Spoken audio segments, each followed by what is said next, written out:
నల్గొండ జిల్లా వాడపల్లిలో ఉన్నటువంటి శ్రీ లక్ష్మీ నరసింహస్వామి దేవస్థానానికి చరిత్రలో ఓ ప్రత్యేకమైనటువంటి స్థానం ఉంది. ఈ ఆలయం అనేది 6000 సంవత్సరాల క్రితం అగస్త్య మహాముని, అతని సతీమణి అయినటువంటి లోపాముద్ర, వీరిరువురు కలిసి వారికి సంబంధించినటువంటి పూజ కావడిలో శివకేశవుల విగ్రహాలను పెట్టుకొని వారి యొక్క ప్రతిష్ట ఏ ప్రదేశంలో చేయాలి అని చెప్పి సంచరించుకుంటూ వస్తున్న సమయంలో కృష్ణామూసి సంగమ స్థానమైనటువంటి ఈ యొక్క ప్రదేశం వద్దకు రాగానే ఆకాశవాణి అనేది ఒకటి వినిపించడం జరిగింది. ఆ ఆకాశవాణి నుండి వచ్చిన పలుకులు ఏంటంటే, ఇది నాకు అనుకూలమైన ప్రదేశము, ఈ యొక్క ప్రదేశంలో నా యొక్క విగ్రహాన్ని ప్రతిష్ఠించండి, ఆలయాన్ని నిర్మించండి అని చెప్పేసి కూడా అగస్త్య మహామునికి ఆ యొక్క ఆకాశవాణి నుండి పలుకులు అనేవి రావడం జరిగింది. వెంటనే అగస్త్య మహాముని తన పూజా కావుడిలో ఉన్నటువంటి శ్రీ లక్ష్మీ నరసింహస్వామి విగ్రహాన్ని ఈ యొక్క ప్రదేశం వద్ద ప్రతిష్ఠించనని చెప్పి స్థల పురాణం ద్వారా తెలియవస్తుంది. అదేవిధంగా ఈ యొక్క ఆలయానికి సంబంధించేసి మరొకమైనటువంటి చరిత్ర కూడా ఉందని చెప్పేసి కూడా మనకు తెలియవస్తుంది.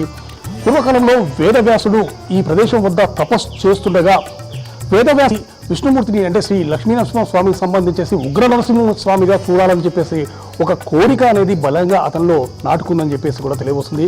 సో వేదవ్యాసుడు ఎప్పుడైతే తపస్సు చేస్తున్నాడో వేదవ్యాసుడి మనసులో ఉన్నటువంటి ఈ యొక్క కోరికను గుర్తించినటువంటి శ్రీ మహావిష్ణువు అతని కోరిక మేరకు ఈ యొక్క ప్రదేశంలోనే ఈ లక్ష్మీనరసింహస్వామి కాస్త ఉగ్ర నరసింహస్వామిగా సాక్షాత్కారం జరిగినట్టు కూడా మనకు తెలియవస్తుంది. ముఖ్యంగా దీనికి సంబంధించినటువంటి విషయాలు, ఎందుకంటే ఉగ్ర నరసింహస్వామిగా అంటే ప్రహ్లాదుడిని హిరణ్యకశిపుని నుంచి రక్షించి ఎంత ఉగ్రుడే ఉన్నాడో ఆ నరసింహస్వామి, దానికి సంబంధించిన ఆవుభావాలు ఉండే విధంగా ఇక్కడ నరసింహస్వామి యొక్క విగ్రహము అనేది ఉండడం జరుగుతుంది. ముఖ్యంగా దానికి సంబంధించి మనం పూర్తి స్థాయిలో తెలుసుకోవచ్చు.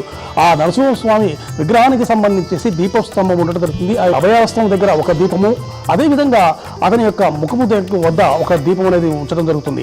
సో ఈ దీపానికి సంబంధించేసి అభయాస్తం దగ్గర ఉన్నటువంటి దీపం అనేది నిశ్చలంగా ఉండడం జరిగింది. అదేవిధంగా స్వామివారికి సంబంధించేసి ముఖం వద్ద ఉన్నటువంటి ఆ దీపం అనేది ఉచ్ఛ్వాస నిశ్వాసాలకు సంబంధించి అటు ఇటు కదలాడుతున్నటువంటి పరిస్థితి క్లియర్గా కనపడుతూ ఉండడం జరుగుతుంది.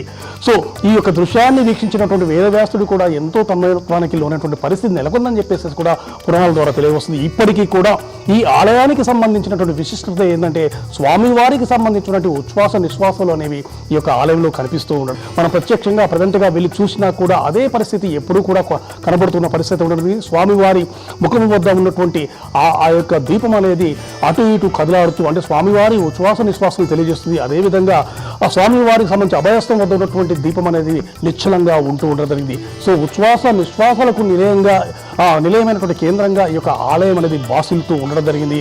ఈ యొక్క ఆలయం యొక్క ఖ్యాతి నలుదిక్కులుగా కూడా తెలిసి చాలామంది కూడా ఈ యొక్క దేవుని యొక్క ఈ యొక్క లక్ష్మీనరసింహస్వామి యొక్క ఆలయాన్ని సందర్శించుకోవడం కోసం చెప్పి పెద్ద సంఖ్యలో కూడా వస్తున్న పరిస్థితి నెలకొందని చెప్పవచ్చు. సో ఈ విధంగా ఉచ్ఛ్వాస నిశ్వాసాలకు కేంద్రమైనటువంటి ఆలయంగా కూడా ఈ లక్ష్మీనరసింహ క్షేత్రం అనేది బాసిల్లుతూ ఉండడం జరిగింది. వాడపల్లి శ్రీ లక్ష్మీనరసింహస్వామి దేవాలయం నుండి కెమెరా రవితో పుల్లారావు, బిగ్ టీవీ.